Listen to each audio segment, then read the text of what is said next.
एउटा जाबु ज्ञानेन्द्रलाई भेटेर आउँदाखेरि त दरबारिया भन्दियो भने उनले त सिमानुक बनाउनुपर्छ भनेपछि त एक नम्बरका दरबारिया भएन नि मोहन वैद्य अब आएर ल आत्महत्या गरे प्रचण्डले के पाउँछ त समाजले मर्ने होइन बाँच्ने हो ढल्ने होइन उठ्ने हो कहाँबाट राजतन्त्र कसले ल्याइदिन्छ राजतन्त्र नेपालमा ल आयो त्यसलाई कसले धान दिन्छ सबका सब बेइमान भएर न आजको दिन आएको छ के मोहन वैद्यले नै प्रतिरक्षा गरिदिने हो त ज्ञानेन्द्रको पानीका बोतलमा समेत ओलीको फोटो मोहन वैद्य भनेको एउटा आदर्शको नेता हो क्रान्तिकारी नेता हो भन्ने इमेज बजारमा छ अब यहाँ राजा ल्याउनुपर्छ भन्न थालेका छन् मोहन वैद्यले भनेपछि ज्ञानेन्द्रलाई नै ल्याइयो भने पनि क्रान्तिकारी नै हुन्छन् बाबुरामले पनि सांस्कृतिक राजाको कुरा गरेका थिए गिरिजाहरूले चाहिँ बेबी किङ भने अब मोहन वैद्यलाई के भन्छन् त अब मोहन वैद्य र सूर्यबहादुरमा के फरक छ म प्रष्ट छु मेरो किताब खुला छ बिपी कोइरालाले पनि राजा रहेन भने देश रहँदैन भनेका थिए रुकमाङ्गतलाई त्यहाँ पुर्याएको दरबारले नै हो पछि रुकमाङ्गकै कारणले दरबार गयो राज संस्थाले आफ्नो शासनको अन्तिम बेलामा जस्तो पात्र र प्रवृत्तिलाई प्रवर्धन गर्यो र प्रस्तुत गर्यो त्यो कारणले राज संस्था गएको छ नि त बालुवा पेलेर तेल निस्किँदैन सबले बुझ्नुपर्छ भगत सिंहले आत्महत्या गरे चाहिँ मलाई पनि आत्महत्या गरौँ लागिरहेको हुन्छ त्यसबाट के सन्देश जान्छ त तल भीष्म पितामह हुन् नि मोहन वैद्य त हाम्रो पालामा त शोकलाई शक्तिमा बदल्नुपर्छ भन्ने त नारै हुन्थ्यो माधव कुमार नेपालको अहिलेको प्रमुख दुश्मन नै एमाले हो भन्ने भइसकेपछि यो छट्टु स्याल जङ्गलबाट निस्केर कुखुरा टिपे जस्तो शैलीबाट मन्त्री भइरहेको छ नि जो पनि मन्त्री हुन्छन् के हो यो त्यही काम हामीले गर्दा दरबारिया हुने त्यही काम उनीहरूले गर्दाखेरि चाहिँ क्रान्तिकारी माओ नै रहिरहने त्यो मैले पनि भेटेँ मैले चाहिँ सरकार तिमीलाई सबभन्दा राम्रो यही छ भनेर आएको थिएँ महिलाई दरबारिया भन्थे यिनीहरू भन्छन् यस्तो किन यिनीहरूको वास्तविक गन्तव्य के हो क्रान्तिकारी राष्ट्रवाद भनेको चाहिँ त्यही काम हामीले गर्दा दरबारिया हुने त्यही काम उनीहरूले गर्न खोज्दाखेरि क्रान्तिकारी भइरहने त्यस्तो पनि हुन्छ कहिले ज्ञानेन्द्रसँग चाहिँ मैले आफै भेटेँ राजनीतिलाई एउटा पेसा बनाएर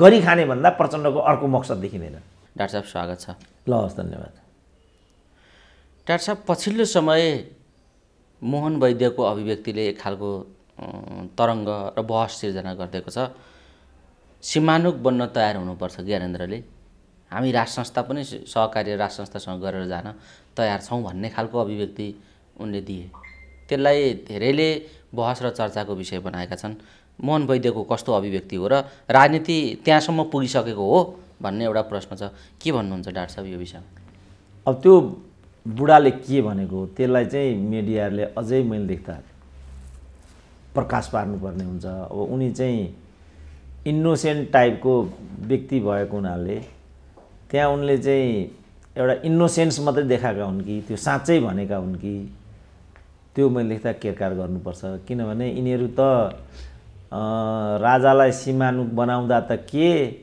राजा बसेको बाटो हिँड्नेलाई पनि प्रतिगामी भन्ने मान्छेहरू हुन् मैले चाहिँ यिनै ज्ञानेन्द्रसँग एकचोटि भेटघाट गरेर आउँदाको फल अहिले पनि भोगिरहेको छु म कमसेकम यही किसिमका विचार प्रवृत्ति भएका मानिसहरूको 5-7 वटा संस्थाहरूमा आबद्ध थिएँ त्यो ज्ञानेन्द्रलाई भेटेर आएपछि उनीहरूले त्यो सबै आबद्धताबाट मलाई वञ्चित गराइदिए त्यस्ता खालका मान्छे हुन् अब त्यस्तो कुलका भीष्म पितामह हुन् नि मोहन वैद्य त अब उनले नै यो के तरिकाले भनेको किन भनेको यसको अभिप्राय के हो र त्यसपछि मलाई लखेट्नेहरू यसलाई कसरी व्याख्या गर्छन् मैले देख्दा यो चाहिँ थप प्रकाश पार्नुपर्ने अर्को एक हप्ता पर्खिनुपर्ने विषय जस्तो लाग्छ मलाई अब बुढाले किनभने बुढाले त अनेक मान्छेलाई बोकेको अहिले पछिल्लो चरणमा हामीले देख्यौँ नि अब यो कृष्णबहादुर महरा भयो पम्फा भुषाल भयो देव गुरुङ भयो यिनै बादल पनि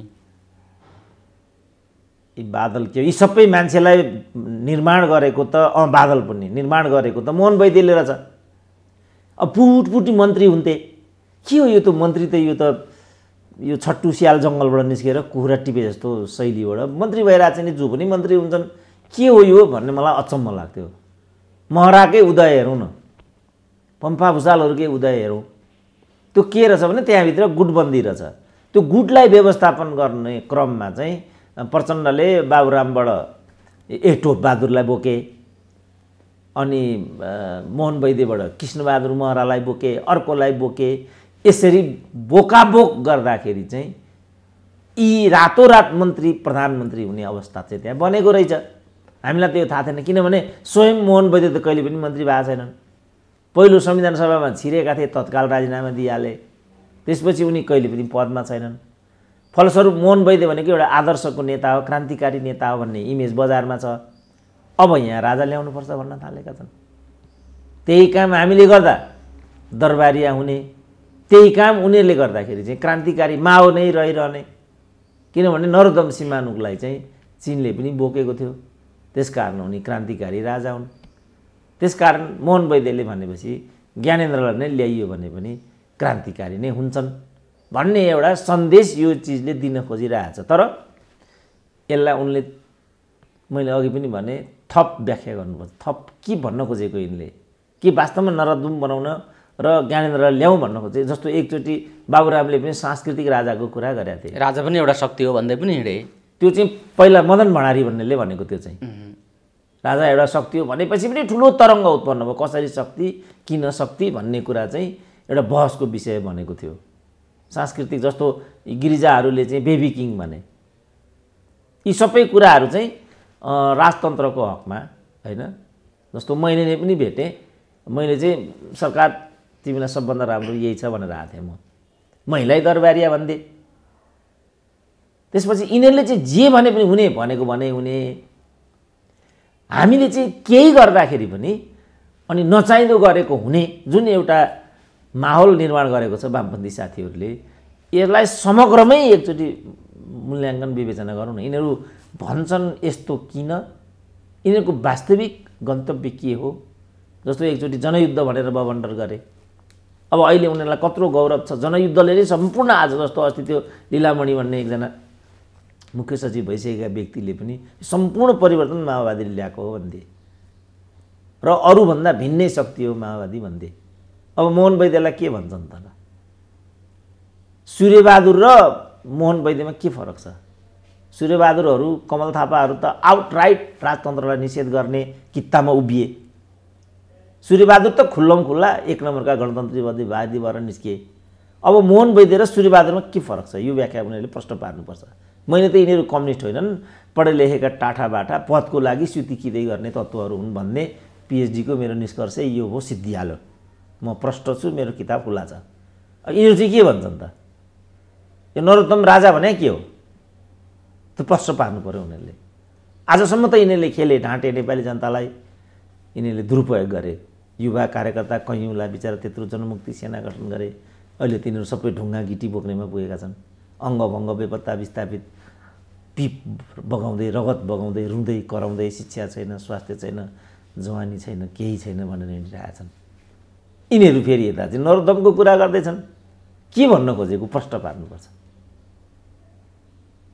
यो एउटा विषय छ। तर मोहन वैद्यको कुराकानीको, उनको अभिव्यक्तिको निष्कर्ष के छ भने राष्ट्रियता अब नरहने स्थिति भयो। राष्ट्र नै अत्यन्त ठुलो जोखिममा परेको अवस्था छ।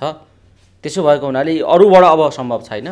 राष्ट्रवादी शक्तिहरूको र क्रान्तिकारी शक्तिहरूको बिचमा एउटा खालको बलियो एकता गरेर मण्डले राजतन्त्र, राजा या मण्डले प्रवृत्तिको राज संस्था, राजा होइन, एउटा खालको क्रान्तिकारी र परिवर्तनशील शक्तिसँग सहकार्य गर्न सक्ने एउटा देशभक्त शक्तिको निर्माण गर्नुपर्छ। त्यसका लागि यो भूमिका निर्वाह गर्न सकिन्छ भन्ने खालको आशयको अभिव्यक्ति उनले दिए।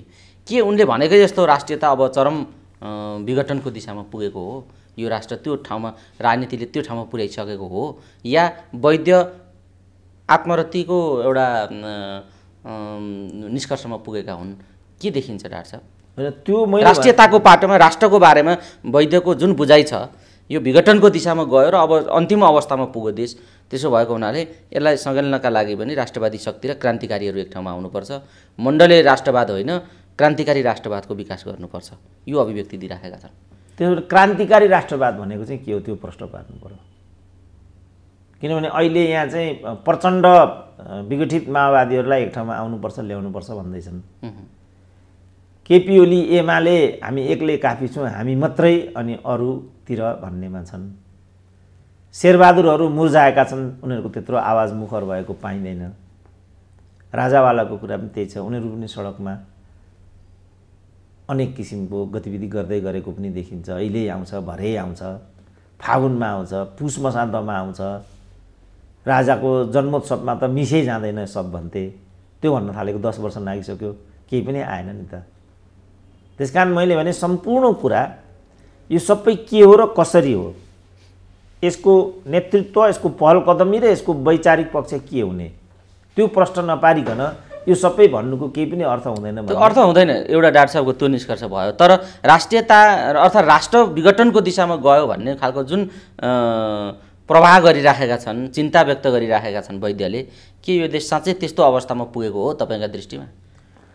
मेरो दृष्टिमा त होइन, किनभने बिपी कोइरालाले पनि राजा रहेन भने देश रहँदैन भनेका थिए। त्यसकारण मेरो घाँटी राजासँग जोडिन्छ भन्थे। अहिले राजा गएको पनि 10 वर्ष भइसक्यो, नेपाल देशमाथि त्यस्तो कुरा भएको मलाई थाहा छैन। र मेरो पनि विश्लेषण के रहेर आयो विगत समयमा भने यसरी नै अन्यल र अस्थिरता खडा गर्ने अन्तत्वगतवा भन्नुबडो त्यो अव्यवस्थाका बीचबाट नेपाल राष्ट्र सिद्ध्याउने यो प्रपञ्च हो भन्थे। मै पनि मधेसवादी आन्दोलनलाई म त्यसरी नै हेर्थेँ। अन्त्यमा गएर त मधेसवादी भित्रको पनि महन्त ठाकुर घटक चाहिँ केपी ओलीसँग घाँटी जोड्न पुग्यो। खै त हाम्रो विश्लेषण मिलेन। त्यसकारण नयाँ सिराबाट यो के हो भनेर बुझ्नुपर्छ। हामीले निरन्तर छलफल व्याख्या विमर्श गर्नुपर्छ। प्रायोजित विचारहरू, प्रायोजित अन्तर्वार्ताहरू, प्रायोजित मान्छेहरू अगाडि बढाउनाले यस्तो अन्यल उत्पन्न भएको छ। त्यो अन्यलताको शिकार मैले देख्दा यो उमेरमा आएर मोहन वैद्य आफै हुन पुगेका छन्। र यो पक्षपाती दुनियाँ, यो पक्षपाती समाज, पूर्वाग्रही र मूढाग्रही एउटा प्रवृत्ति, त्यसको दास भएको छ। त्यही काम हामीले गर्दा दरबारिया हुने, त्यही काम उनीहरूले गर्न खोज्दाखेरि क्रान्तिकारी भइरहने, त्यस्तो पनि हुन्छ कहिले। त्यसको घानमा आज यो विषयवस्तु पर्दैछ। यसलाई नपर्गेलिकन अरू केही पनि कुरा बुझिँदैन।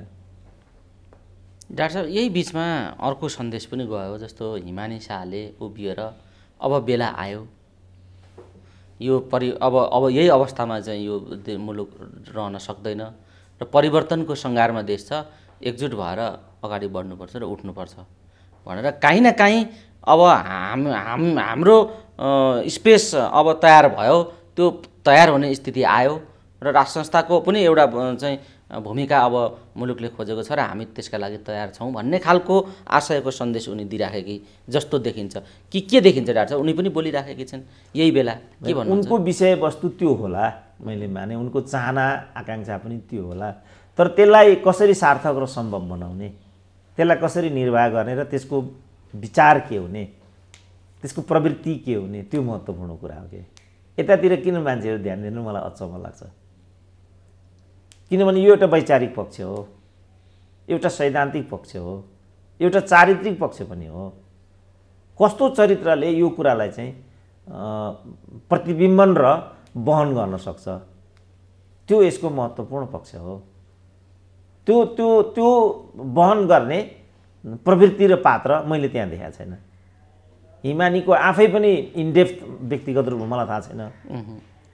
जस्तो श्रुतिको बारेमा एकथोक भन्थे मानिसहरू, दिपेन्द्रको बारेमा पनि एकथोक भन्थे मानिसहरू, पारसको बारेमा त्यस्तो भन्दैनन् नि। हिमानी शाहको बारेमा पनि एउटा लार्ज एउटा छवि बनेको जस्तो लाग्दैन मलाई। मेरो त भेटघाट पनि छैन होइन, म चिन्दिनँ राम्रोसँग। ज्ञानेन्द्रसँग चाहिँ मैले आफै भेटेँ। ज्ञानेन्द्रसँग भेट्दाखेरि मैले त्यो खालको एउटा विहङ्गम एउटा राजनीतिक कन्टिन्युएसन पाइनँ मैले। किनभने यति त राजाले बुझ्नुपर्ने हो कि त्यो प्रवृत्तिलाई उनीहरूले पालित पोषित गर्नाले नै राष्ट्र संस्थाको त्यो नियति भएको यति त बुझ्नुपर्ने हो नि। के मान्छे उनीहरू लिएर हिँडेका थिए त, यति त उनीहरूलाई हेक्का हुनुपर्ने हो नि। ती पात्र र प्रवृत्तिलाई उनीहरूले चाहिँ व्यवस्थापन नगरी वा यथोचित मूल्याङ्कन नगरी उनीहरू अर्को यात्रा कसरी तय गर्न सक्छन् त? यो भाइहरूको यो प्रश्न पनि मलाई चाहिँ कहिलेकाहीँ मलाई एकदम वियोगान्त लाग्छ के। किनभने भाइहरूलाई पनि थाहा हुनुपर्छ यो के परिवेशमा के परिघटनाले यी सब कुराहरू। बिहान मात्रै मलाई नर्थ क्यारोलिनाबाट एउटा हामीहरूकै शुभचिन्तक हुन् नेपालीको फोन आइरहेको थियो र यो पत्रकारलाई क्याटेगोरिकल्ली भनिदिनु होला भन्ने उहाँको मेसेज थियो कि खोज पत्रकारिता चाहियो, अनुसन्धान चाहियो, सामग्रिक एउटा प्रस्तुति हुनु पर्यो भन्ने जोड छ उनीहरूको। जस्तो राजदरबार भन्ने एउटा किताब छ,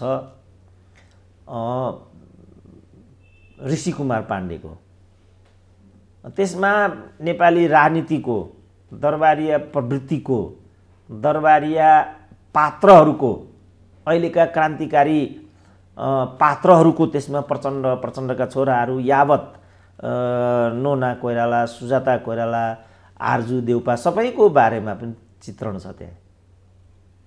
ऐश्वर्या रानीको पनि त्यहाँ कुरा छ र उनले चाहिँ सबैको प्रवृत्तिको बारेमा अलिकति उनले आफूलाई, सबै आम नेपालीहरूले गर्छन्, आफैलाई केन्द्रमा राख्ने, आफैलाई बढी प्रस्तुत गर्ने, आफै जान्ने हुँ, आफै ठुलो हुँ, आफूमाथि मात्रै अन्याय भयो भन्ने एउटा कम्प्लेक्स चाहिँ त्यो किताबमा पनि मैले देखेँ। त्यसपछि यो किताब पनि प्रश्नवाचक हो कि भन्ने चाहिँ मलाई लाग्यो। तर कैयौँ सूचनाहरू चाहिँ त्यहाँ आएका छन्। जस्तो राजाले जो पशुपति भक्त महर्जनलाई जो प्रमुख सचिव बनाए, उनको पनि त्यहाँ कुरा आइराखेको छ। अरूको पनि दरबारभित्र सचिव भएका मानिसहरूको, भारदार अरू भारदारहरूको, नेताहरूको सम्पत्ति आर्जन गर्ने तौर तरिका, उनीहरूको विद्यमान श्री सम्पत्तिको राम्रो लेखाजोखा छ त्यसमा। यो तकमा दिने पद्धति, राजाका पालामा तकमा बिक्री हुन्थ्यो भन्ने कुरा मलाई पनि पटक्कै लाग्दैन थियो, मैले सुनेको पनि थिइनँ। अनि मैले चाहिँ लोकतन्त्र त हामीले ल्यायौँ, तर लोकतान्त्रिक आचरण हाम्रो भएन भन्ने कुरा भनिरहँदा एउटा मान्छेले यो किताबको बारेमा मलाई सूचना दियो, डाक्टर साहब तपाईँले यो किताब पनि त हेर्नुपर्ने भनेपछि म छाँगडा खसेँ। तत्काल त्यो किताब मैले लिएर गएँ। जाँदा त रानी पनि तकमा बेचिरहेछन् त्यहाँ त। त्यसपछि मैले यो कुरा गर्न थालेपछि एउटा दरबारको भक्त, आम मान्छे हो तर दरबारको भक्त, राजतन्त्रवादी, उसले होइन यो त जे पनि भनिरहेको हुन्छन्, रुकमाङ्गतलाई त्यहाँ पुर्याएको दरबारले नै हो, पछि रुकमाङ्गकै कारणले दरबार गयो, डाक्टर साहबले यस्तो कुरा पनि हेरिदिनु पर्यो भनेपछि म फेरि चुप लागेँ। हो, कति बेर के मान्छेले भूमिका खेलेको हुन्छ, को कहाँ पुगिरहेको हुन्छ त केही पनि थाहा हुँदैन नि। त्यसकारण यो सबै परिदृश्य र विगतलाई एक ठाउँमा ल्याएर मात्रै सामग्रिक तरिकाले हामीले विषयलाई बैठान गर्नुपर्छ र त्यहाँभित्र यी कुराहरूलाई चाहिँ उभ्याउनुपर्छ। भर्खरै अहिले यो राजावादी भनेर काम गर्नेहरूको बिचमा एउटा हातपातकै हरकत पनि भयो भनेर मैले सुने। भनेपछि उनीहरू अहिले पनि संस्कार भएका छैनन् भन्ने कुरा यहाँ देखिन्छ। हातैपात किन गर्नु पर्यो? बसेर विचार विमर्श गरे त भइगयो। भनेपछि मिनिमम पनि उनीहरूमा एउटा रूपान्तरणको प्रक्रिया आइरहेको छैन। र मैले ज्ञानेन्द्रलाई यही नै कुरा भनेको थिएँ, पहिलो चाहिँ गर्नुपर्ने र बुझ्नुपर्ने काम चाहिँ यो है सरकार भनेर। किनभने नेपालबाट राजतन्त्र फाल्ने काम नेपाली जनताबाट भएको छैन नि त। राज संस्थाले आफ्नो शासनको अन्तिम बेलामा जस्तो पात्र र प्रवृत्तिलाई प्रवर्धन गर्यो र प्रस्तुत गर्यो त्यो कारणले राज संस्था गएको छ नि त। अन्यथा रापरपाले मात्रै त्यो एजेन्डालाई नबिर्सिकन समातिराखेको भए नेपालको वैकल्पिक शक्ति त न नरोत्तम सीमानुक हुन्छन्, न त्यसको व्याख्या मोहन वैद्यले गर्नुपर्छ, न अरू कसैले। त्यो त खालि रापरपाले र कमल थापाहरूले। त्यो मात्रै वैकल्पिक राजतन्त्रात्मक शक्ति हो नि नेपालमा। नेपालको वैकल्पिक शक्ति नै त्यही हो वास्तवमा। किनभने अरू लोकतान्त्रिक शक्ति हुन्, वामपन्थी शक्ति हुन्, त्यो चाहिँ राजतन्त्रात्मक शक्ति हो। यो तीनटा शक्ति मात्रै छ नेपालमा। र क्षेत्रीय शक्ति अलिकति टाउको उठाउन खोज्दैछ, तर त्यसले चरित्र निर्माण नगरेको हुनाले त्यो पनि चाहिँ स्खलनतिर गइराखेको छ। त्यो बनेकै छैन त्यो शक्ति पनि। जस्तो अहिले प्रदेश नम्बर 2 मै अख्तियार पुग्यो नि। अब यिनीहरूले त्यो अख्तियार चाहिँ केपीले नियुक्त गरेको कुन दिन बाबुरामले भन्छन् त्यही भन्छन्, र यो पहाडेले मधेसको विरुद्ध नम्बर 2 मा यो भन्छन्, नम्बर 3 मा संघीयता विरोधीहरूको यो हरकत हो भनिदिन्छन् र त्यो भ्रष्टाचारलाई उनीहरू लिपापोती गरिदिन्छन्। तर भ्रष्टाचार त भएको छ नि त। यहाँ निष्ठामा त नेपालमा कोही पनि छैन नि। सबका सब बेइमान भएर न आजको दिन आएको छ। नागरिक समाजको कुरा त्यही छ, मिडियाको कुरा त्यही छ, बौद्धिकको कुरा त्यही छ, कर्मचारी तन्त्रको कुरा त्यही छ, सबै त्यही छ नि त। यो चाहिँ नेपाली राष्ट्रियताका चुनौतीको यो नै नेपाली राष्ट्रियताको लागि चुनौती हो। यो नबुझ्नेले के नेपाली राष्ट्रियताको व्याख्या गर्छ? यो चिज आउनु पर्यो र यो चिजलाई चाहिँ हिमानीको कोणबाट आए पनि त्यही हो, मोहन वैद्यको कोणबाट आए पनि त्यही हो, स्वयं राजा ज्ञानेन्द्रको कोणबाट आए पनि त्यही हो। र अहिले सबै भनिरहेछन् मिडियातिर पनि यहाँबाट यति लगानी छ, यहाँबाट यस्तो छ, त्यहाँबाट यस्तो छ भनिरहेछन् नि। अब म त कहिले पनि एउटा अन्तर्वार्तामा हामी कहिले पालो आउँदैन, एउटा लेख पठायो कहिले छापिँदैन, विश्वविद्यालयमा त्यति वर्ष पढाइयो एउटा सेमिनारमा पनि सहभागिता हुँदैन। यो के हो? यो आज पालो आउला, भोलि आउला, पर्सि आउला, कहिले पनि नआएपछि उनीहरूले भनेको त्यो कुरामा सच्चाइ छ जस्तो ठाउँमा अहिले म उभिएको छु। नत्र यिनका टिभीमा, यिनका रेडियोमा, यिनका अरू माध्यमहरूमा हामीले एउटा पनि अवसर नपाउनु पर्ने त्यस्तो के अपराध गरेछ हामीले? के वास्तवमै क्षमता नभएर हो त? हो, यो चाहिँ योजनाबद्ध हो भन्ने ठाउँमा अहिले म छु। जस्तो केपी ओलीकै रको चिफको जुन बालुवाटारमा चाहिँ भेटघाट भयो, त्यसपछि त्यसलाई प्रतिरक्षा गर्नको लागि एउटा मिडिया अगाडि आएको थियो र त्यो रको भेटघाटको बन्दोबस्त त्यही मिडियाले गरेको भन्ने पनि थियो भने त अलिकति खुट्टी त देखियो नि त। त यो जुन एउटा वातावरण निर्माण गरे, नेपाली राष्ट्रियताको चुनौती, नेपाली राष्ट्रियतालाई चुनौती दिने यस तरिकाबाट चाहिँ योजनाबद्ध गतिविधिहरू भइराखेका छन्। अब यतातिर त हामीले कहिले पनि बहस गरेनौँ। त यो चिजलाई जस्तो भनौँ राज संस्था के जाति हिमानी के अब उनीहरूले अब एउटा मिडिया चला, उनीहरूसँग पैसाको कमी हो। आज पनि सोसियल मिडियामा 10 जना नेपालका अति धनी मानिसहरूको नामावली त्यहाँ आइरहेको थियो, त्यसमा उनी नम्बर 3 मै परिरहेछन्। 5 करोड रुपियाँ फाल्दै हुँदैन, एउटा मिडिया चलाइदिए हुँदैन, एउटा कान्तिपुर चलाइदिए हुँदैन।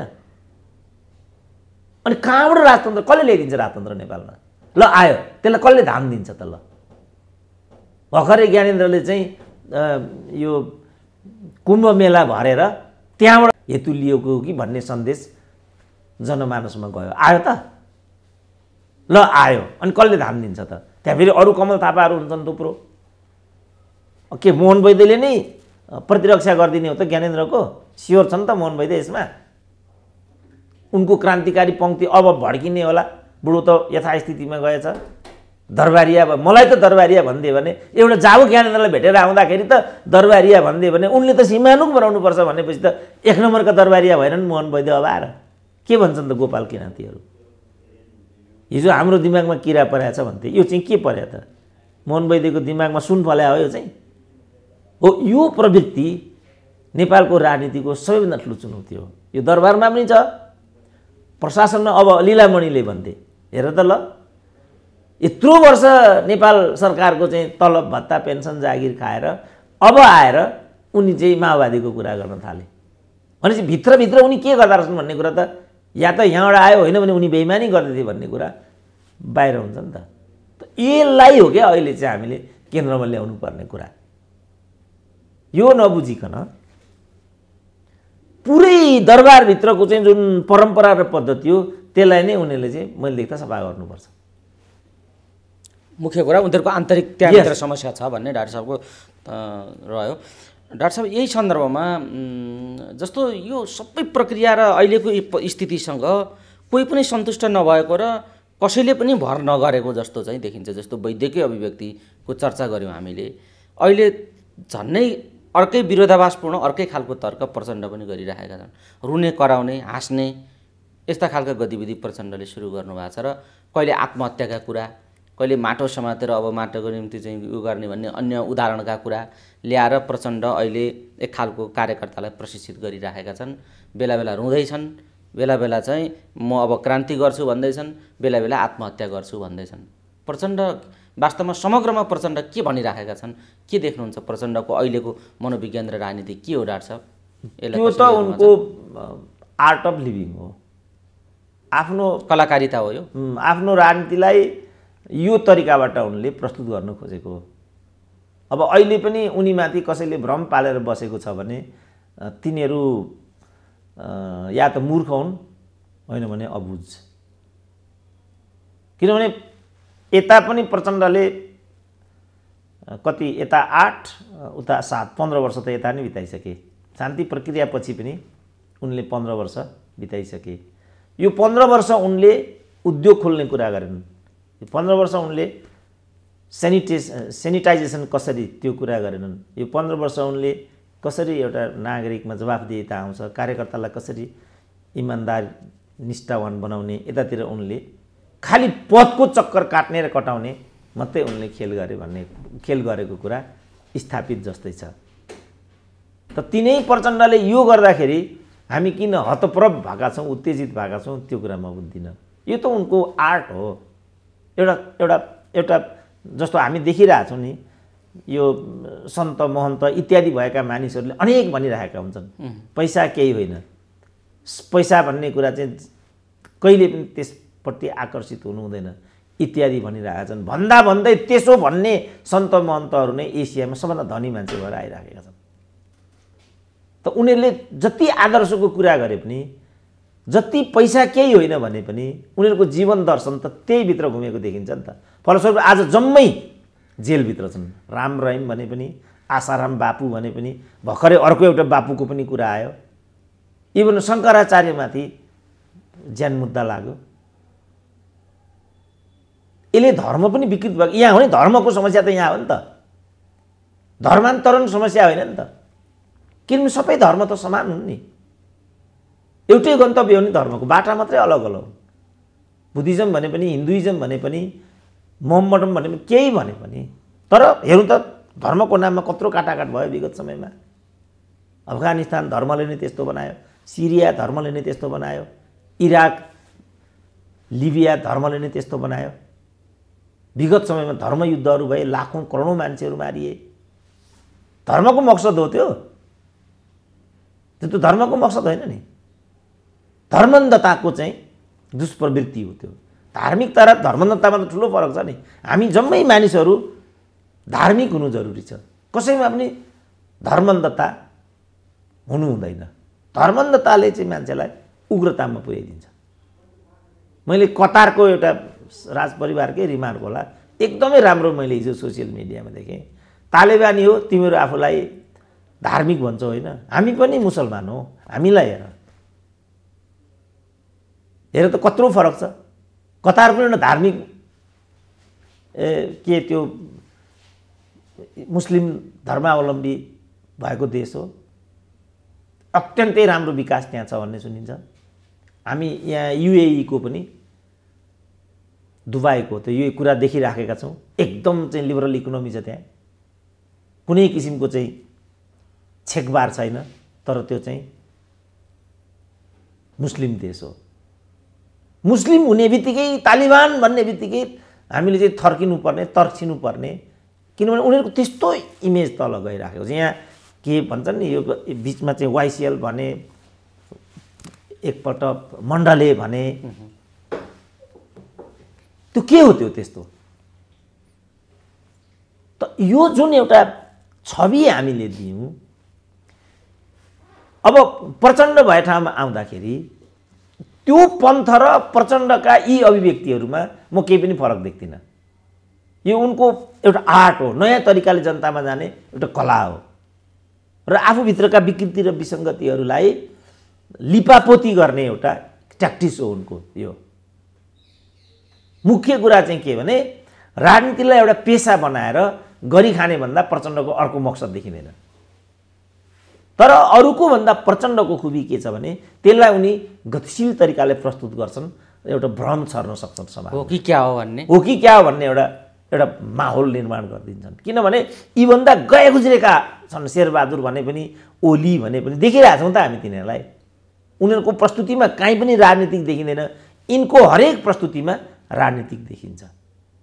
तर अब उनीहरू मात्रै बाठा भएका भन्ने कुरा होइन, हामी पनि सँगसँगै आइराखेका छौँ, उनीहरूलाई नजिकबाट हामी देखिराखेका छौँ, चिनिराखेका छौँ। यो उनीहरूको आर्ट अफ लिभिङ हो, यो उनीहरूको ट्याक्टिस हो, एउटा तात्विक कुरा होइन। यसमा हामीले अल्मलिनु हुँदैन, यसबाट केही पनि झर्दैन, केही पनि आउँदैन यसबाट।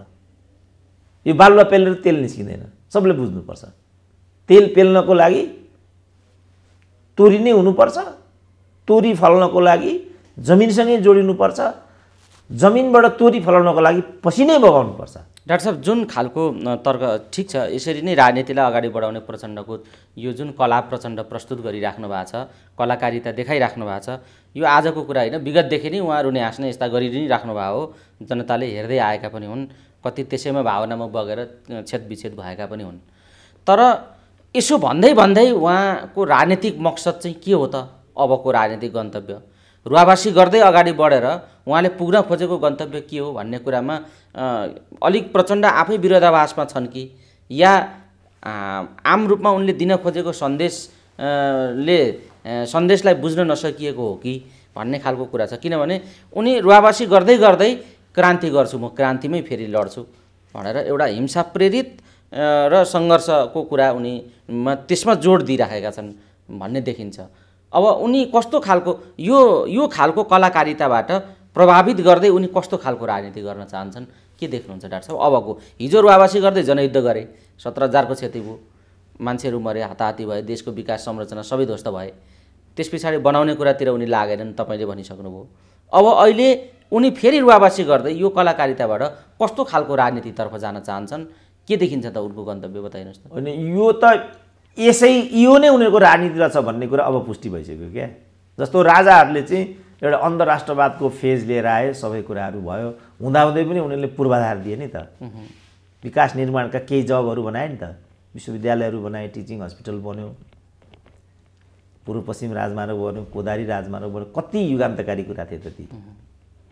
अहिले हाम्रो केही गरी नाकाबन्दी भयो भनेदेखि कोदारी राजमार्ग त छ भन्ने साहस हामीलाई हुन्छ नि। अहिलेकाले न कोदारीलाई व्यवस्थापन गर्न सके। मैले कोदारी राजमार्ग अवलोकन गरेर आएँ गत वर्ष।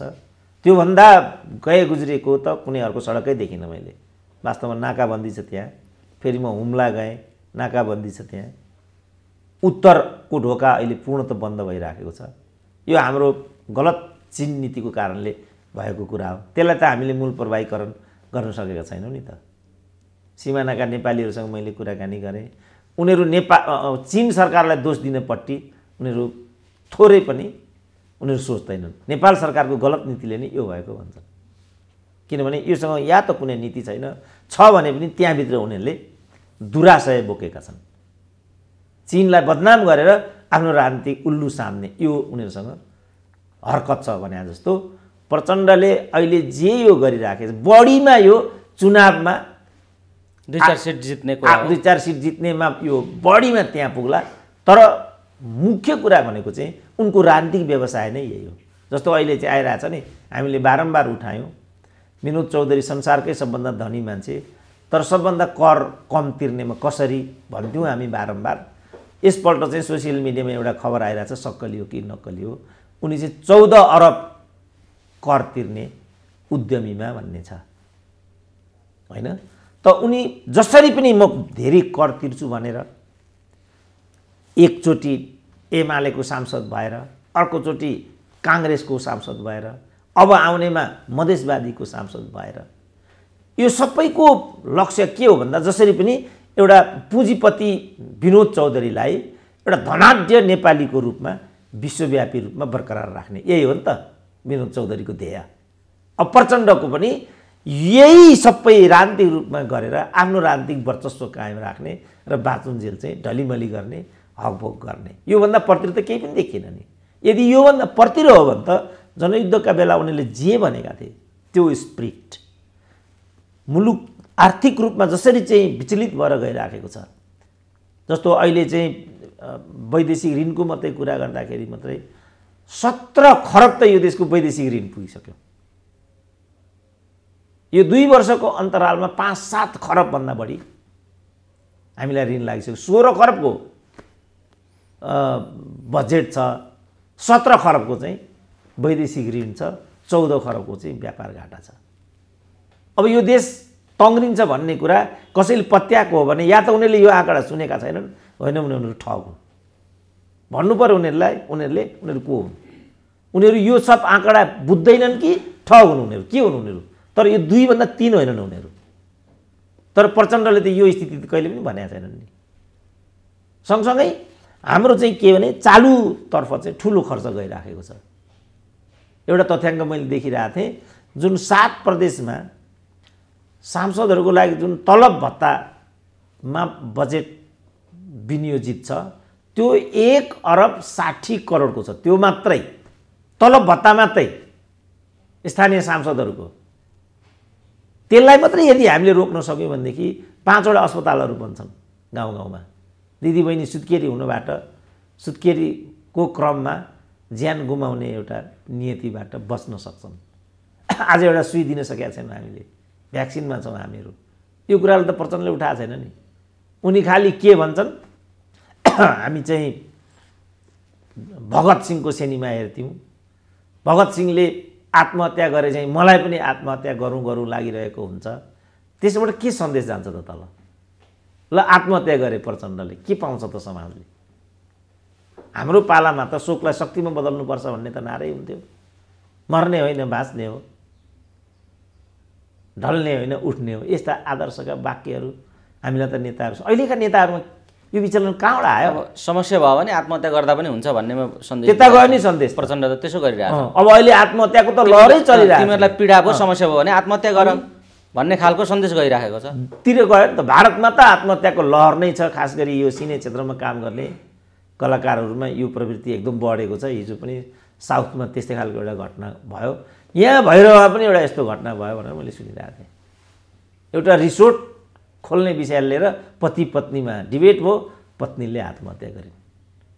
त्यसैलाई राजनीतिकरण गरिन्छ र मारिएको हो भनिन्छ पर्सि गएर। अनि राजनीतिक दलका बिचौलियाहरूले त्यसैलाई एजेन्डा बनाएर अनि फेरि अर्को जनयुद्धको कुरा गर्न थाल्छन्। यस्तो ठगी अब चल्दैन। यसबाट हामीले उठ्नुपर्छ। मुख्य कुरा मुलुकलाई चाहिँ औद्योगिकरणमा लैजाने कि नलैजाने, मुलुकलाई आत्मनिर्भर बनाउने कि नबनाउने, व्यापार घाटा कम गर्ने कि नगर्ने, वैदेशिक ऋण कम गर्ने कि नगर्ने र एउटा नीतिगत भिन्नता र स्पष्टता परिपालन गर्ने, अवलम्बन गर्ने कि नगर्ने, यो शेरबहादुरसँग गठबन्धन इत्यादिलाई पनि त्यो कुराले मात्रै तर्क दिन्छ। कहिले मन्त्रीमण्डल विस्तारित हुने, समाजवादीको के हुन्छ, माधव कुमार नेपालको व्यथा के हो, काङ्ग्रेसको बराबर हैसियत चाहियो मलाई भनेर त्यहाँ विवाद गरिरहेछन् प्रचण्ड भन्ने सार्वजनिक भइरहेछ। बस अब यो त नेपाली जनताको विषय हो, यो उनीहरूको विषय हो। यो यता क्रान्तिको कुरा गरिरहेछन्, कहाँ मिल्यो त्यो मिल्दै मिलेन। यो त्यसकारण यस्तो भ्रामक कुरामा हामी अल्मलिनु हुँदैन। डाक्टर साहब जस्तो नि के देख्नुहुन्छ, जस्तो प्रचण्डले जसरी आँसु देखाएर भावनात्मक कुरा गरेर जसरी प्रचण्डले प्रस्तुति गरिराखेका छन् र आफूलाई अगाडि बढाइराखेका छन्, यो उनले गरेको कुरालाई प्रस्तुति र उनले गरेको त्यो मिसलिडबाट जनमानस प्रभावित हुने सम्भावना कतिको देख्नुहुन्छ? अब त्यो पङ्क्ति त फेरि आह्लादित होला। अनि जस्तो यो धार्मिक कार्यक्रमहरूमा हामी देखिरहेका हुन्छौँ, धारा प्रवाह चाहिँ माथिबाट आइराखेको हुन्छ सद्गुरुको जो व्याख्याता हो। अनि कहिलेकाहीँ चाहिँ त्यो व्याख्याता त्यहाँ अड्किएको जस्तो स्थिति भयो भनेदेखि तल भक्तजनहरू गुवा गुवा रुन थाल्छन्। स्वामीजीलाई सङ्कट पर्यो, भगवान् जसरी अवतरित भइरहनु भएको थियो व्याख्याताको मानसपटलमा, के कारणले त्यहाँ अवरोध उत्पन्न भयो भन्छन् र तल छाती पिटी रुन थाल्छन्। धर्मान्धताले मान्छेलाई यस्तो गराउँछ। यो वैचारिक धर्मान्धता पनि एक हदसम्म त्यस्तो हुन्छ र आफ्नो पङ्क्तिलाई चाहिँ यसले हतप्रभ बनाइदिन सक्छ र उसले विवेक गुमाउँदै जान्छ। विगतमा पनि भएको छ, त्यो जहिले पनि यस्तो हुन्छ। जस्तो भनौँ न, यो पार्टी एकता गरे यो भ्रम है भन्थ्यौँ नि हामी। त्यो विवेकहीन मानिसहरूले हामीलाई नै कसरी प्रहार गरे त? कम्युनिस्टको एकता खप्न नसक्ने मान्छे यो भने कि भनेनन्? यो 2/3 कहिले पनि परिणाम आउँदैन है। विकास निर्माणको भिजनै छैन यिनीहरूसँग। हामीले भन्दा हेर त यसको यो तालु खुइलेको बुढो भन्थे। अब कहाँ गए त तिनीहरू अहिले? तालु खुइलेको बुढोले भनेको के भयो? तालु खुइलेको बुढोलाई प्रहार गर्ने तिनीहरूको के भयो त अहिले? उनीहरूमा अलिकति पनि नैतिकता छ भने यो कुरालाई कबुल गर्नुपर्छ नि त। उनीहरू गर्दैनन्। जे गर्दा पनि उनीहरूले नै गरेको ठिक हुन्छ। हिजो जनयुद्ध गर्दा पनि त्यही ठिक थियो, शान्ति प्रक्रियामा आए त्यही ठिक भयो। अब अहिले विकृत सत्ताको राजनीति गर्दैछन्, यही ठिक छ। हिजो केपीसँग गठबन्धन गरे त्यही ठिक थियो, शेरबहादुरसँग गरेनन् त्यही ठिक थियो, गर्दैछन् त्यही ठिक छ। यस्तो पनि हुन्छ राजनीतिमा? यो त राजनीतिको व्यवसायीकरण हो नि। राजनीति भनेको व्यवसाय हो, राजनीति हुने व्यापार हो कि समाज बदल्ने प्रक्रिया हो? त्यसकारण राजनीतिको मूल बुझ्नु पर्यो मान्छेले। राजनीतिको मूल नबुझेपछि यस्तो खालको दिग्भ्रम चाहिँ उत्पन्न हुन्छ। यो दिग्भ्रम हो यो। डाक्टर साहब, हामी कुराकानीको अन्तिम चरणमा छौँ। अहिले यही बिचमा यी विभिन्न खालका प्रवृत्तिहरूमाथि र शैलीहरूमाथि हामीले विमर्श गर्दै गर्दा एउटा नेकपा एमालेको विधान महाधिवेशन पनि चलिरहेको छ। यो विधान महाधिवेशन एउटा भोजभतेरमै सीमित भएर टुङ्गिने छ कि यसले केही नयाँ कुरा पनि दिनेछ? तपाईँले कसरी हेर्दै हुनुहुन्छ यो विधान महाधिवेशनलाई? नयाँ कुरा त के दिन्छ र बिचरा, त्यो पुरानो बोतलमा नयाँ रक्सी मात्रै हो। माओवादीप्रति नरम, ओलीले चाहिँ माओवादीप्रति नरम र प्रचण्डमाथि आक्रामक किसिमको दस्तावेज तयार गरेका छन् हेर्ने दृष्टिकोणमा भनेर पनि अहिले चर्चा उठ्छ। होइन, त्यो पनि ठुलो कुरा भएन, किनभने सम्पूर्ण रूपमा ओली विरुद्ध प्रहार केन्द्रित हो प्रचण्डहरूको। माधव कुमार नेपालको अहिलेको प्रमुख दुश्मन नै एमाले हो भन्ने भइसकेपछि अनि ऊ मात्रै मुखमा दही जमाएर बस्छ त त्यो सम्भवै छैन। तर हाम्रा लागि त्यो कतिको तात्विक भन्ने कुरा भयो, त्यो हाम्रो लागि तात्विक कुरा होइन। उनीहरूको आन्तरिक पार्टी जीवनको कुरा हो, विधान महाधिवेशनको कुरा हो, नियमित महाधिवेशनको कुरा हो। त्यो कुरा चाहिँ उनीहरूको आन्तरिक पार्टीगत एउटा जीवन पद्धति हो। त्यसलाई चाहिँ उनीहरूले जस्तो तामझाम अहिले तडक बडक भन्ने कुरा आइराखेको छ, अब त्यो नगरी कम्युनिस्ट पार्टी उनीहरूले आफूलाई भनेका छन्, त्यो ढर्राको पानीका बोतलमा समेत ओलीको फोटो चर्चामा आइराखेको छ। यसले चाहिँ अब अहिले के गर्यो भनेदेखि बजार चाहिँ यहाँको, त्यही भएर यो भोजभतेर मात्रै हो कि क्या हो, राष्ट्रिय स्तरको भोजभतेर हो कि क्या हो भन्ने पनि मान्छेले त्यसरी आलोचना पनि गरिराखेका छन्। अब पार्टीभित्र यिनीहरूले घाइतेहरूलाई मलमपट्टि कसरी लाउलान् ओलीले भन्ने कुरा पनि ज्वलन्त उठिराखेकै छ, भीमरावलहरू कराइराखेकै छन्।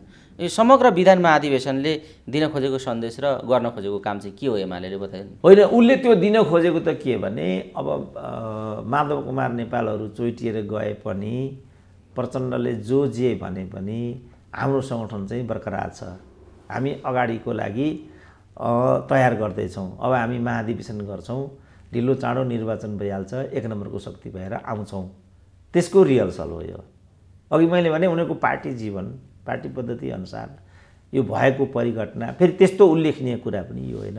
तर हामीले यसलाई उल्लेखनीय किन बनाए मन पर्दैन, हामीले एमाले सक्नु परेको छ। एमाले मुख्य दुश्मन हो। केपी ओली हिन्दूवादी हुन्, संघीयता विरोधी हुन्, जनजाति मधेसी विरोधी हुन्। यो तरिकाले केपी ओलीमाथि प्रहार भइराखेको छ नि त। अब तिमीहरू यसरी प्रहार गर्दा गर्दै पनि हामी जिउँदैछौँ र अब हामी पुनर्जीवनको लागि पुनर्सङ्गठित हुने जो 10 जनाको समूह छ। अब अहिले सुरेन्द्र पाण्डेको त्यो भनाइ मलाई एकदम राम्रो लाग्यो, किनभने त्यो उनको गराइसँग पनि एकदम मिल्छ। उनले कहिले पनि केपी ओलीलाई मत दिँदैनौँ कहिले पनि भनेको छैन उनले, विगत समयमा पनि। अब यो अहिले उनले के भने हामीलाई माधव नेपालले उल्लु बनाए भनिरहेछ सुरेन्द्र पाण्डेले। मलाई अचम्म लाग्थ्यो, हिजो पनि म हेरिरहेको थिएँ त्यो, हामी चाहिँ एमाले हौँ, हामी केपी ओलीको पक्षमा मतदान गर्छौँ भन्थे सुरेन्द्र पाण्डे। यिनीहरू चाहिँ रामकुमारीहरू चाहिँ अहिले भएन, भरे नै भएन, सम्पूर्ण रूपमा उनीहरूले युद्ध खोलिराखेको यस्तो सन्देश दिन खोज्थे। अब अहिले आएर सुरेन्द्र पाण्डेले के भने रघुपन्तहरूको कुरा पनि यही हो राकेटमा, किनभने रघुपन्त खास मान्छे थिए माधव कुमार नेपालका। त त्यो 10 जनाको समूह किन माधव नेपालसँग जोडिएन त भन्दा उनीहरूलाई यो थाहा भयो कि अन्ततः माधव नेपाल चाहिँ पार्टी फुटाउने ध्येयमा छन्। यो बुझ्ने बित्तिकै यत्रो सानो अपमान छ यी 10 जनालाई। सोसियल मिडिया हेऱ्यो भने यो 10 जना यिनीहरूको धोका इत्यादि भन्दा अर्को हामी केही पनि देख्दैनौँ नि। उनीहरूको पीडा वास्तवमा हामीलाई थाहा छैन नि। त्यो पीडा भनेको चाहिँ अरू सबै कुरामा उनीहरूको केपी ओलीसँग मतविरोध हो, तर पार्टी फुटाउने कुरामा माधव कुमार नेपालसँग पनि त्यतिकै मतविरोध हो भन्ने कुरा त व्यवहारले देखाउँछ नि। नत्र यत्रो अपमान उनीहरूले खप्नुपर्ने त त्यो कसरी सम्भव हुन्छ त्यस्तो कुरा? त यो सबै कुरालाई उनीहरूले त्यहाँ भनि पनि रहेछ केपी ओलीको राजनीतिक प्रस्तावले पार्टी विभाजनको जुन हरकत थियो माधव कुमार नेपालको, त्यसबाट विमुख भएर पार्टीको एकतालाई कायम गर्न सक्नु 10 जनाको ठुलो योगदान हो पार्टीका लागि। त केही पनि कुरा आउन बाँकी छैन नि। तर हामीलाई के लाग्यो एक पंक्तिलाई भने सबैभन्दा यी भने नै त्यही त खगेन्द्र सङ्ग्रौलाहरूले यो चाहिँ प्रतिगामी, हिजो पनि बाबुरामको म देखिरहेको थिएँ, पहिलो प्रतिगमनलाई हामीले रोकेका थियौँ, अब अहिले दोस्रो प्रतिगमन हुँदैछ। त्यो दोस्रो प्रतिगमन भनेको चाहिँ शेरबहादुर र केपी ओली एक ठाउँमा आएर सायद मुलुक अर्ली इलेक्सनमा जान सक्छ, त्यो चाहिँ दोस्रो प्रतिगमन अरे। त्यसकारण दलित, जनजाति, महिला, मधेसी, पूर्व माओवादीहरू जम्मै एक ठाउँमा बसेर यो प्रतिगमनलाई चाहिँ रोक्नुपर्छ, नङ्ग्याउनुपर्छ। यसरी उनीहरू एमालेको विरुद्धमा राजनीतिलाई केन्द्रित गरिरहेछन्। त्यसको जवाब केपी ओलीले गोदावरी सम्मेलनमा दिएको। नत्र त्यो सब गरेर आउँछ, एउटा विधान संशोधन यो सब गरेर आवश्यक छ, आवश्यक छैन, केन्द्रीय कमिटीले गर्न सकिहाल्छ नि। त्यो त बढीमा विस्तारित बैठक गर्न सकिन्छ, 100 जना प्रतिनिधि जिल्लाभरिबाट बोलायो, सम्भव हुन्छ। किन विधान महाधिवेशन गर्नु पर्यो त? पनि शक्तिको जुन पुनर्निर्माण, पुनर्वास्य गर्नको लागि एमाले महाधिवेशन पूर्वको मञ्चन हो यो। डाक्टर साहब, हामी कुराकानीको अन्तिम चरणमा छौँ। यी जे घटनाक्रम र परिदृश्यहरू तयार भएका छन्, जाँदा जाँदै आम दर्शकहरूलाई यसको निष्कर्षमा के भन्न चाहनुहुन्छ डाक्टर साहब? निष्कर्षमा म के भन्न चाहन्छु भने दलहरू विभाजित नहुन्, दलले दललाई निषेध गर्नु उचित हुँदैन। केपी ओलीले गरेको हरकत प्रतिगमन होइन, केपी ओलीले गरेको हरकत स्वेच्छाचारिता मात्रै हो। अदालतले केपी ओलीलाई मात्रै दण्डित गरिदिनु पर्थ्यो, तर यहाँ परमादेशका माध्यमबाट प्रणालीमाथि नै दण्ड थोपर्ने यो भएको हुनाले आज अदालत पनि विचलितको स्थितिमा छ। लोकतन्त्रमा अदालत विचलित भनेको लोकतन्त्रको अवसान हो र अन्तत्वगतमा त्यो नै प्रतिगमन हो। त्यसकारणले काल्पनिक कुरा गरेर जसरी एउटा प्रपञ्च यहाँ खडा गरिएको छ, जसरी एमाले सिद्ध्याउनुपर्छ भन्ने कुरा आइराखेको छ र जसरी मैले बोलिरहेको छु यो पनि एमालेको केपी ओलीको मतियारी हो भन्ने एउटा झुटको खेती जो भइराखेको छ, यस्तो भ्रममा हामी नपरौँ। हामीलाई केपी ओली सेपी ओली भन्नेसँग केही पनि मतलब छैन। हामी जम्मै दलहरूको एकता छ। हाम्रो आँखाको आड छैन। माओवादी विभाजनले नै विनष्ट भयो, समाप्त भयो। मधेसवादीहरू विभाजनले नै विनष्ट भयो, समाप्त भयो। राप्रपा विभाजनले नै विनष्ट भयो, समाप्त भयो। यही होइन कुरा? दरबारभित्रको कुरा पनि यही हो। यसले कसलाई फाइदा गर्यो त? अन्तत्वगतवा यो कारणले आज हाम्रो राष्ट्रियता चुनौतीमा हो। यो हो नि बुझ्नुपर्ने कुरा त। तर मोहन वैद्यले नरोत्तम सिम्हानुकमा राष्ट्रियता देखे। त्यो भ्रामक हो नि यो। किनभने नरोत्तम कस्तो पृष्ठभूमिमा कम्बोडियामा आएको थियो, जुन पृष्ठभूमि यहाँको राज संस्थाले परिपालन गर्न सकेन। यो हो नि त कुरा। त्यसकारण राज संस्था आफैले पनि आफैलाई एकचोटि फर्केर हेर्नुपर्छ। त्यसपछि मात्रै नरोत्तम हुने कि नहुने भन्ने प्रश्न आउँछ र त्यो नरोत्तम मात्रै टिक्न सक्छ। आखिरी नरोत्तम पनि त्यहाँ पन्छेर गयो, छैन नि त नरोत्तम अहिले पनि। नरोत्तम आफै पनि त्यहाँ छैन नि त अहिले। त्यसकारण यस्ता गम्भीर कुराहरूमा हामीले डिबेट गरौँ र त्यसलाई चाहिँ कसरी सस्टेनेबल बनाउन सकिन्छ, त्यसमा कसरी चाहिँ जिम्मेवार हुन सकिन्छ, कसरी चाहिँ निष्ठावान एउटा ध्यानका साथ एउटा ज्ञान लिएर हिँड्न सकिन्छ। यो हो नि त आजको खोजी। नेपाली समाजमा त्यो नभएर यो किन हामीले विश्वविद्यालयलाई राजनीतिकरण गर्दियौँ, कूटनीतिलाई राजनीतिकरण गर्दियौँ, प्रशासनलाई राजनीतिकरण गऱ्यौँ, प्रहरीलाई राजनीतिकरण गर्दियौँ। अब अहिले भन्दैछ नि त उज्यान मुद्दा लाग्न आँट्यो बादल र त्यति बेलाको आइजी खनालमाथि। किन राज्य हातमा लिएर निर्मला पन्तको कुमार पौडेलको हत्याको विषयमा मतलब निर्मला पन्तकोमा पनि यही गरे नि त। प्रहरी नै त्यहाँका दोषी प्रमाणहरू चाहिँ विनष्ट गर्नेको मतियार भइराखेको छ। किन प्रहरीलाई आफ्नै बाटोबाट काम गर्न दिनुपर्छ, अदालतलाई आफ्नो बाटोमा काम गर्न दिनुपर्छ, कूटनीतिलाई आफ्नै बाटोमा काम गर्न दिनुपर्छ। ठिक गरेन भने जवाफदेही बनाउनुपर्छ, के गरेको भन्नुपर्छ। तर एक समयमा इन्काउन्टर गर भनिदिने अनि अर्को समयमा किन इन्काउन्टर गरेको भनिदिने भएन नि। यो कुरालाई हामीले बेलैमा रोक्नुपर्छ र एउटा सुस्पष्ट बाटो लिएर अगाडि जानुपर्छ। त्यसले मात्रै हाम्रो राष्ट्रियतालाई पनि बलियो बनाउँछ, भएका सङ्घ संस्थाहरूलाई पनि बलियो बनाउँछ र हामीले यो देशलाई थामी खान सक्छौँ। यो महत्त्वपूर्ण कुरा चाहिँ मैले भन्नुपर्ने अन्तिम विषय हो। हवस् डाक्टर साहब, अमूल्य समय दिनुभयो। यो समय र संवादका लागि यहाँलाई धेरै धन्यवाद।